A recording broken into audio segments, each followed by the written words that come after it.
Ang topic natin ngayon ay tungkol sa mga pangyayari dito sa Pilipinas, lalo na sa military or sa Armed Forces of the Philippines. Pero bago tayo magpatuloy, huwag niyong kalimutan pindutin ang subscribe button para lagi kayong updated.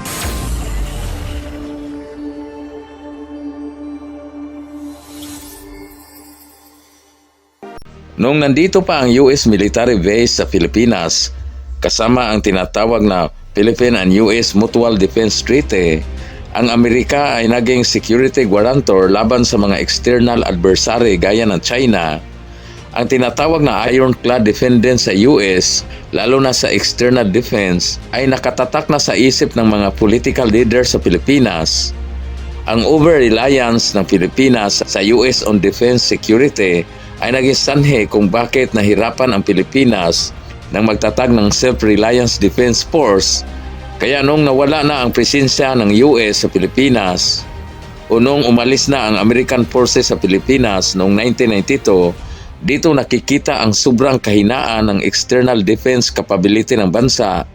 At dito rin nag-umpisa na sinakop ng China ang Mischief Reefs o Panganiban Reefs noong 1995.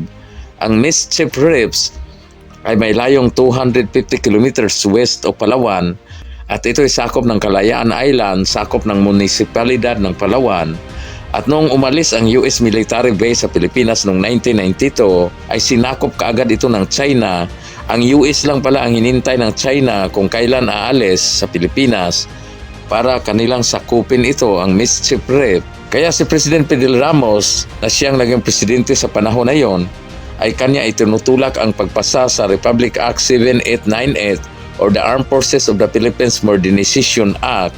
Kaya sa panahong itong dekada 90 hanggang 2019, ang mga barko ng Philippine Navy sa panahong ito, ang mga barko ng Philippine Navy na kanilang ginamit ay panahon pa ng World War II, gaya halimbawa ng Marble Class, ang BRP Cebu, ito yung pambato ng Pilipinas noon, at ang BRP Magat Salamat at iba pang barko sakop ng Malbar Class.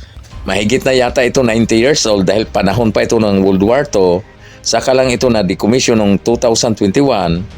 At ang bambato din ng Philippine Air Force sa panahon na yon hanggang sa 2005 ay ang A-5 fighter jet na kung saan nagserbisyo ito sa Pilipinas ng mahigit sa 40 years mula sa dekada 60, 70, 80, 90 at hanggang 2005. At saka lang ito na decommission noong 2005. Dito mo makikita na grabing kawawa talagang kalagayan ng depensa sa Pilipinas noong panahon na yon. Ang modernization of the Armed Forces of the Philippines ay isang ongoing project.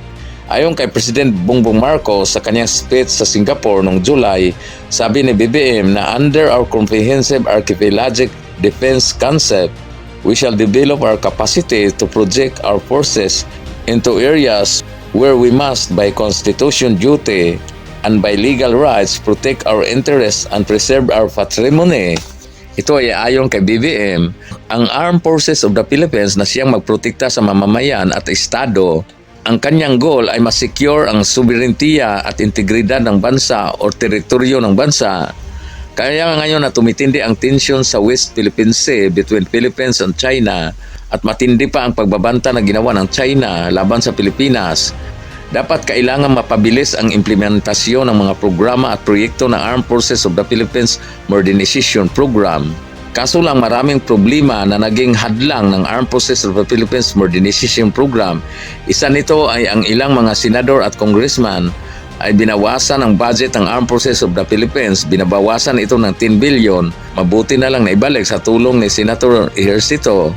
Sigurado ang 10 billion na ito ay gawing ayuda para may magamit na pangtungits at panginom ng Red Horse ang mga kababayan natin. Dagdagan pa ng maghina ng ekonomiya at ang political turmoil na nangyari ngayon. Kaya hanggang ngayon ay hindi pa makabili ng mga multi-role fighter ang Pilipinas dahil ang dahilan walang budget. Kaya wakwak na lang siguro ang gamitin ng Philippine Air Force panglaban ng China.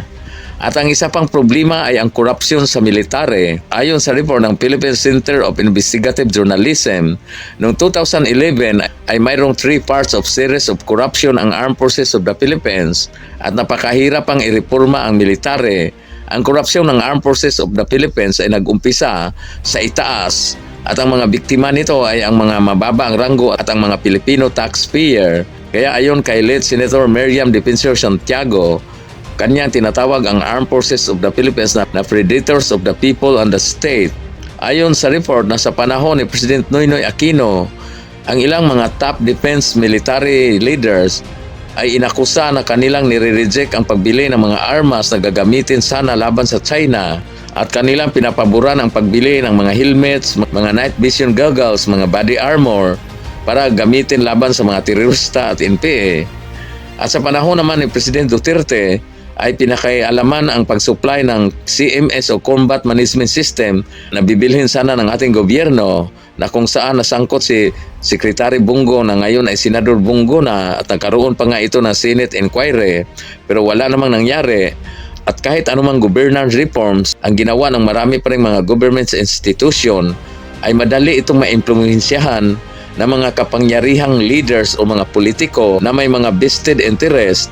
Pero anong ginawa ng ilang mga presidente sa bansa? Inotolerate ang mga korupsyon na nangyari sa Armed Forces of the Philippines.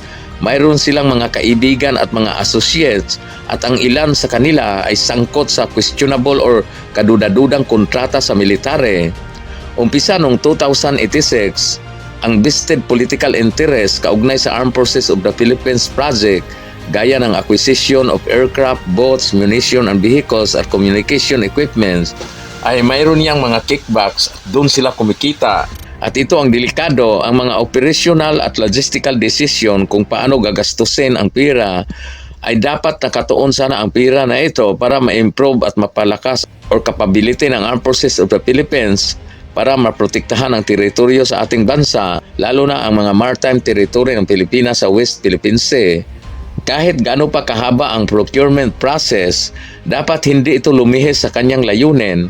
Kasi kung lilihis ito, talo na tayo, talo na ang Pilipinas kahit hindi pa nag-umpisa ang giyera. Alam mo, maraming bansa sa Asia na mayroon ding claim sa South China Sea, pero sa lahat ng mga bansa ito, ang Pilipinas lang ang may pinakamahina na military o navy.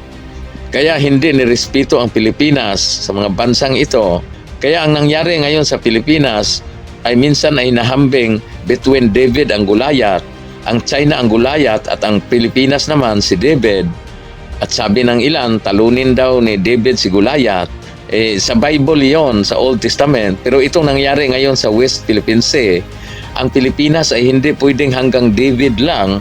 Kailangan ang Pilipinas na maging Goliath din para matakot at kaya niyang labanan ang isa pang Goliath, ang China. Kaya sa susunod na eleksyon, dapat piliin nyo ang leader na talagang tapat na magserbisyo sa bansa. Paano mo mapili ang isang leader? Pag sinuportaran ito ng mga kaibigan ng mga negosyante, ang iba nila ay mga drug lords. Dito kasi sa Pilipinas, magasto pag kumandidato ka dahil bibilhin mo ang buto ng mga butante. Ang mahal Umpisa pa lang ay kurakot na. Yung mga tao naman tumatanggap ng pira. Ayun, korupsyon din yon. Siyempre, nangailangan sila ng suporta sa mga kaibigan at yung mga kaibigan nila ay mayroon itong masamang interes, no? Ang iba sa kanila ay smuggler, mga drug lords. Kaya hindi aasinso ang Pilipinas. Hanggang sa susunod, maraming salamat.